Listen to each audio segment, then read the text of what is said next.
비처럼 7,000발 폭발 순식간에 쏟아져. 사우디 천무 맹폭 후티 반군 몰살. 사우디 28조 K 방산 무기 추가 계약. 중동의 핵심 방산협력국 사우디아라비아의 K 방산 무기체계 추가 도입을 위한 발판이 마련됐다. 앞서 2023년 11월 32억 달러 규모의 한국산 지대공, 유도미사일 천궁 도입 계약을 맺은 사우디가 이번엔 K9 자주포와 K2 전차, K30BO 복합 등 주로 지상전력을 도입할 수 있다는 관측이 제기된다. 방산업계에선 그 규모가 50억 달러, 한화 7조 1,500억 원에 이를 수 있다는 기대도 나온다. 방위사업청은 대규모 획득 사업을 추진 중인 사우디를 올해 첫 번째 마케팅 활동 국가로 선정하고 하나에어로스페이스, 한국항공우주산업, HD현대중공업, 하나오션 등 우리 방산업체들과 함께 이달 19에서 21일 현지 시각 사우디를 방문했다고 22일 밝혔다. 방사청은 우선 사우디 왕실과 수도 및 주요 시설의 방어 임무를 담당하는 국가방위부의 압둘라 빈 반다르 알 사우드 장관을 만나 사우디 국가방위부가 추진 중인 대규모 지상전력 현대화 사업이 양국 방산협력의 핵심 사업임에 상호 공감하고 올해 연말까지 양국 간 긴밀한 공조를 통해 구체적 협력 방안을 논의하기로 합의했다. 동시에 우리 국방부, 방사청, 육군, 국방과학연구소와 사우디 국가방위부 등이 참석한 지상 분야 공동 워크숍을 처음으로 열고 단순한 무기 수출을 넘어 K방산이 제안하는 획득 군용 유지 현지화 토탈 솔루션을 선보였다. 방사청은 사우디 국방부의 세부 전력 획득 사업을 총괄하는 칼리드 빈 후세인 알 비아리 정무차관을 면담해 사우디 국방부의 지상해 상공 중 핵심 전력 획득 방안 및 양국 방산업계 간 체계적 협력 방안을 논의했다. 특히 양국은 이번 면담을 계기로 양국 방산업계 간 중장기 협력을 위해 양국 정부 및 업체가 함께 참여하는 민관 협의체를 구성하기로 합의했다. 이를 통해 한국과 사우디 방산업체들 간 공급망 구축과 지속 가능한 협력 방안을 논의하는 협력체계가 구축된 만큼 사우디 국방부의 주요 전력 획득 사업에 한국 방산 제품의 활용 방안이 구체화될 것이라고 방사청은 기대했다. 아울러 석종건 방위사업청장은 투르키 빈 반다르 알 사우드 공군 사령관을 만나 사우디 공군 전력 현대화 관련 국산 전투기 도입 등 양국 협력 필요성에 공감했다. 또한 모하메드 빈 압둘라만 알가리비 해군 사령관과도 면담. 한국 호위함과 잠수함 협력을 통한 사우디 해군력 강화 방안을 구체적으로 협의하기 위해 양국 정보업체 간 긴밀한 소통을 이어나가기로 했다. 이들 공군의 군 사령관과의 회의 및 양국 공동 워크숍엔 국내 관련 업체들도 참여했다. 석 청장은 이번 사우디 방문을 통해 사우디가 한국의 최대 방산협력국으로 도약할 충분한 가능성과 잠재력을 확인했다라며 이번 성과가 실질적인 K방산의 사우디 진출 확대로 이어질 수 있도록 정보업체가 팀 코리아로서 전방위적 수주 활동을 수행할 것이며 이를 바탕으로 2027년 글로벌 4대 방산강국으로 도약하겠다라고 말했다. 한국 항공 역사와 한국 최초 비행기, 항공산업. 한국 항공 역사의 시작은 비행기라는 개념이 처음 도입된 일제강점기를 거쳐 한국 전쟁 이후 자주적인 항공기술 개발로 이어지는 긴 여정을 담고 있습니다. 당시의 사회적, 정치적 여건은 한국 항공산업의 발전에 어려움을 가져왔지만 그럼에도 불구하고 많은 도전과 노력이 있었습니다. 그 중심에는 한국 최초의 비행기인 부하로가 자리 잡고 있습니다. 이번 글에서는 한국 최초의 비행기가 어떻게 개발되었는지, 그리고 그 의미와 한국 항공산업의 발전 과정을 심층적으로 살펴보겠습니다. 1. 일제강점기와 한국 항공산업의 태동, 한국에서 항공기가 처음 등장한 시기는 일제강점기였습니다.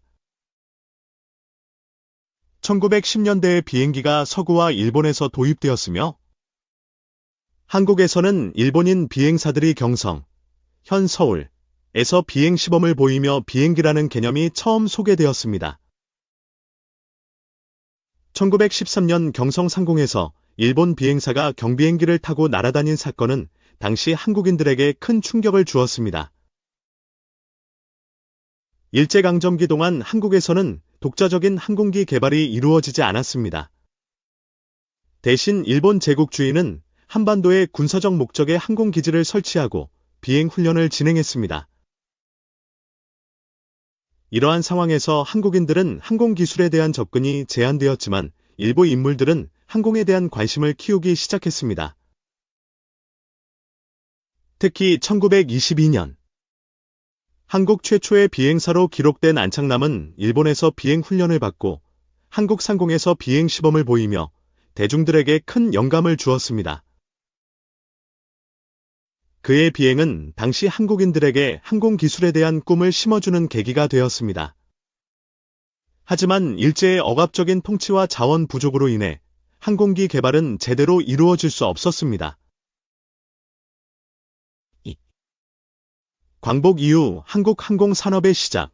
1945년 광복 이후 한국은 항공기술 도입과 자주적인 항공산업 개발의 필요성을 절감했습니다. 하지만 한국전쟁 1950에서 1953이 발발하면서 항공기 개발보다는 군사적 항공기 도입과 활용이 우선되었습니다. 당시 한국은 미군과 운군으로부터 군사 항공기를 지원받아 전쟁에 사용했습니다. 대표적인 항공기로는 F-51 무스탕 전투기가 있었습니다. 전쟁이 끝난 후 1953년 정전협정이 체결되면서 한국은 공군 역량 강화와 항공 산업 발전을 위한 노력을 본격적으로 시작했습니다. 미군의 도움으로 항공기 정비 기술이 도입되었으며 항공정비 훈련이 강화되었습니다. 이 과정에서 한국 항공산업의 기초가 다져지기 시작했습니다.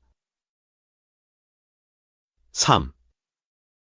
한국 최초의 자체 제작 비행기, 부하로 1953년 한국 전쟁이 끝난 후 한국은 항공산업의 자립을 목표로 본격적인 비행기 제작에 나섰습니다. 그 결과 1953년 대한민국 공군기술연구소에서 한국 최초의 자체 제작 비행기인 부하로가 탄생했습니다. 부하로라는 이름은 한국 전쟁으로 파괴된 한국 항공산업의 재건을 상징하는 의미로 붙여졌습니다. 부하로는 당시 열악한 기술력과 자원 부족 속에서 만들어졌습니다. 기존에 도입된 미군 항공기의 부품을 활용하여 제작되었으며 완전히 새로운 설계를 기반으로 제작되기보다는 기존 항공기의 구조와 설계를 참고하여 제작되었습니다. 비록 완전히 독립적인 설계는 아니었지만 부하로는 한국 공군의 기술력 향상과 항공기 제작 역량 발전에 중요한 역할을 했습니다. 부하로는 훈련 및 정찰 임무에 사용되었으며 이를 통해 한국 공군은 비행기 정비와 운영 능력을 더욱 강화할 수 있었습니다. 부하로의 개발은 한국이 항공기 정비에서 제작으로 나아가는 첫걸음을 내딛는 계기가 되었습니다. 4. 부하로 이후 한국 항공산업의 성장. 부하로 이후 한국은 항공산업의 발전을 위해 지속적인 투자를 이어갔습니다.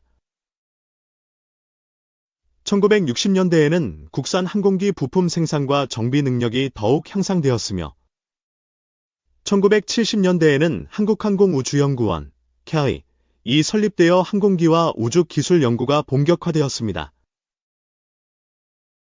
이 시기에 정부와 민간 기업들은 항공기 부품 제조와 수리 산업에 적극적으로 참여하게 되었습니다. 1980년대에는 한국항공이 설립되면서 항공기 개발과 생산이 체계적으로 이루어지기 시작했습니다. 특히 1997년에는 한국 최초의 고등 훈련기인 KT-1 웅비가 개발되었습니다. 이는 한국의 독자적인 기술로 제작된 첫 번째 고등 훈련기로 한국 항공 기술의 자립을 상징하는 중요한 성과였습니다. 이후 한국은 경공격기 F-50과 같은 군용기를 개발하며 세계 항공기 시장에서도 경쟁력을 갖추게 되었습니다. 또한 민간 항공기 부품 제조 분야에서도 세계적인 경쟁력을 갖추며 글로벌 항공 산업에서 중요한 역할을 하고 있습니다. 5.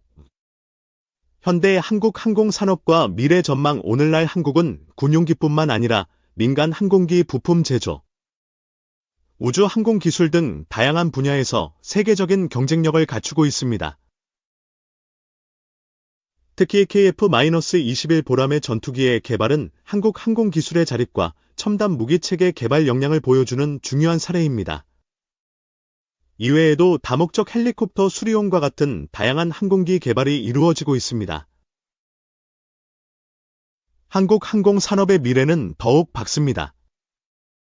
정부와 민간 기업들은 친환경 항공기, 무인 항공기, 우주 기술 등 새로운 분야에 지속적으로 투자하고 있습니다. 이러한 노력을 통해 한국은 글로벌 항공 시장에서 중요한 위치를 차지할 것으로 기대됩니다. 결론, 부하로에서 세계적 항공 강국으로 한국 최초의 비행기인 부하로는 한국 항공 산업의 시작을 알리는 중요한 역사적 사건이었습니다. 당시 열악한 기술과 자원 부족 속에서도 항공기 제작에 도전한 노력은 오늘날 한국이 세계적인 항공 산업 강국으로 성장하는 데 밑거름이 되었습니다.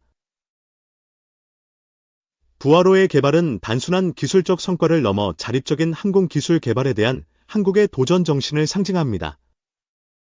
앞으로도 한국 항공 산업은 지속적인 기술 개발과 혁신을 통해 더욱 발전할 것으로 기대됩니다.